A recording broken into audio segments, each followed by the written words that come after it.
It was the saddest day of my life. Welcome, everyone. I am your transformational public speaking coach, Coach Vuyanzi. Be transformed by the renewing of your mind. This is Find Your Voice.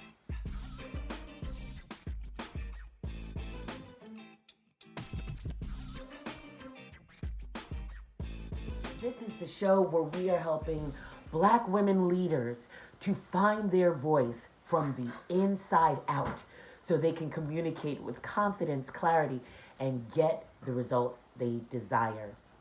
What was the saddest day of my life? Well, at that time, it was the saddest day of my life, and you're probably not going to believe what I'm going to tell you.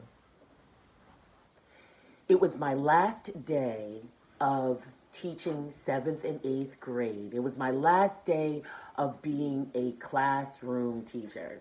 Now, some of you heard 7th and 8th grade, and if you're in the United States or using an American system, you know what age that is. Some of you are cringing. Stop cringing, will ya? I loved those kids. Those are my favorite ages.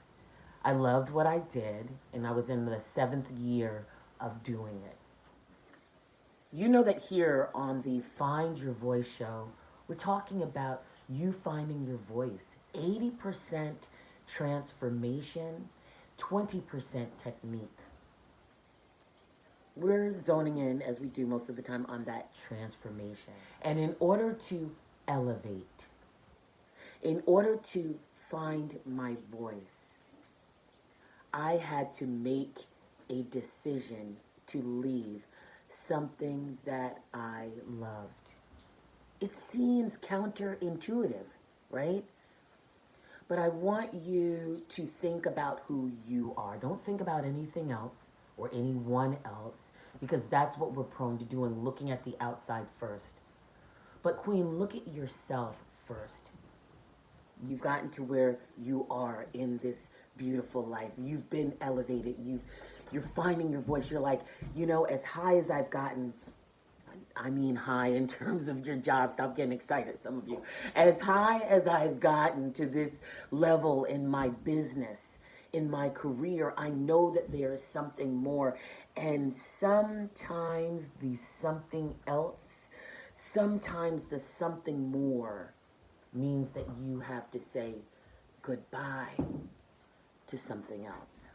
And that is what I had to do when I said goodbye to being a classroom teacher. There was a point that I said, I don't remember exactly who I said it to, one of my colleagues, where I said, if I don't leave this year, I will never leave this job, and I will stay beyond the expiration date till I am miserable, but I'll still stay.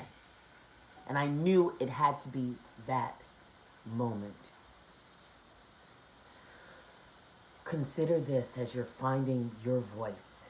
What do you need to leave behind? Make sure you're subscribing to this channel if you haven't done so already, and make sure that you're sharing it. What do you have to leave behind? Sometimes it may be a job, but that's not everyone's testimony. So don't be so quick to jump. But it may be relationships. It may be a geographical location. It could be almost anything, but you have to decide that. I want to hear your comments. Well, I guess you can't hear them. I'd like to read your comments below. And for some of you, if you find that you're getting, kind of feeling kind of tight around this, that's your intuition telling you something is being stirred up. So I want to hear about it below. Queen, mwah, love you.